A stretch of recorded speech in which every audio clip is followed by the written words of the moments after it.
J'ai trouvé une classe, un raffinement absolument incroyable donc, dans ce vin. Et on comprend pourquoi ce vin-là a été classé en 1855 en deuxième cru classé, parce que là, c'est une démonstration éclatante de la grandeur de ce vin. Pas souvent qu'on a l'opportunité de goûter de vins qui vont en arrière jusqu'en 1840. Je pense que la chose la plus intéressante aujourd'hui, il y en a deux vraiment. La grande qualité de petits millésimes de Gros-Larose. On parle toujours de grands millésimes de 2090 et souvent on oublie que les soi-disant petits millésimes peuvent être goulayants de grands vins de restauration. Là, il y a le 1980 qui a été un millésime assez mal noté. Et là, par contre, c'est un vin goulayant, délicieux, qu'on boit tout de suite. Et le 1960, c'est une autre très belle surprise, une année qui a toujours été peu considérée. On parle souvent de ce vin comme être en déclin. Ce n'est pas du tout vrai.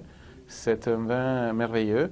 Et je pense que le même, on pourrait dire, du 1880, autre millésime réputé être petit, qui d'ailleurs aujourd'hui a été merveilleux. Je pense que c'est dû beaucoup à la nature du sol et du terroir de Gruaud.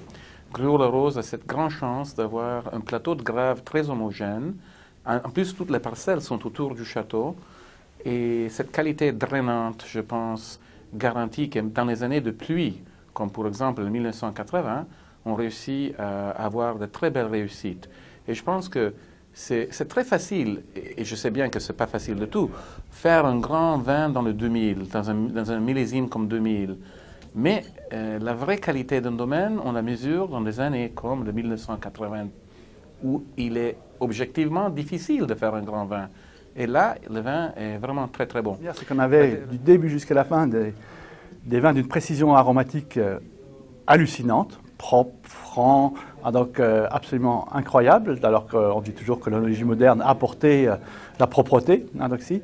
La deuxième caractéristique, c'est que tous ces vins étaient d'un équilibre. Chacune de ces bouteilles, on sent qu'on pouvait y passer un repas, la finir. Donc ici, avec toujours de la fraîcheur. Donc, ce qui là aussi est une véritable leçon. Et d'ailleurs, la troisième caractéristique, c'est que l'avantage de faire les années en zéro, et l'inconvénient, c'est qu'on a grands et petits millésimes qui se succèdent. Et donc, quand on a des millésimes un peu difficiles, comme 1960, mais aussi des grands millésimes comme 1970, on s'aperçoit qu'on a des vins de style assez différents, mais tous remarquables, avec un côté, donc pour on voit qu'il y a une élégance d'ailleurs que je ne soupçonnais pas qui apparaît dans ces vieux millésimes. Donc quand on goûte par exemple le 80, on ne peut pas s'abstraire d'avoir vu le 60 en disant tiens, mais dans 20 ans, ça va encore s'apurer et s'affiner. Côté peut-être, parce que la rose, donc ici, et puis des vins un peu plus puissants, un peu plus denses, donc ici comme 70. Donc ici, qui pour moi effectivement symbolise le côté gruau. Donc c'est un vin un peu Janus. Donc ici, il y a deux facettes assez différentes, mais qui sont très intéressantes. Alors que beaucoup de vins n'en ont qu'une. Donc en fait, sont remarquables dans les grands millésimes, mais pas dans les petits. Mon millésime préféré, c'est très très difficile. Le 1900 est excellent. Le 1881, une grande surprise. Je pense que si je devrais vraiment dire, peut-être celui qui m'a surpris le plus, le 1960. Mon préféré, peut-être le 1900. Mais j'ai beaucoup aimé le 1880, j'ai beaucoup aimé le 1950 aussi.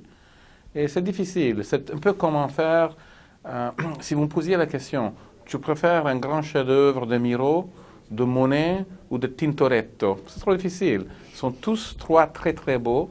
Et là, aujourd'hui, on a goûté des merveilles. Ces vins-là, ils s'amélioraient au fur et à mesure dans le verre. Et d'ailleurs, à la fin de la dégustation, on pouvait reprendre le 1870. Ils n'étaient absolument pas morts. Ils ont une tenue à l'air absolument incroyable. Ils se bonifient, ils se complexifient. On voyait qu'au bout de 2 minutes, 3 minutes, 5 minutes, le vin avait gagné en profondeur, en complexité. Donc ici, ce qui est aussi, mais même quand le vin il avait 100 ans d'âge, ce qui est quand même impressionnant, c'est-à-dire que ça défie toutes les règles de l'œnologie. Donc me dire quel vin préféré, c'est comme s'il fallait en emmener qu'une seule sur l'île déserte. Alors là, ici, je crois que c'est quand même une verticale où il n'y avait aucun faux pas.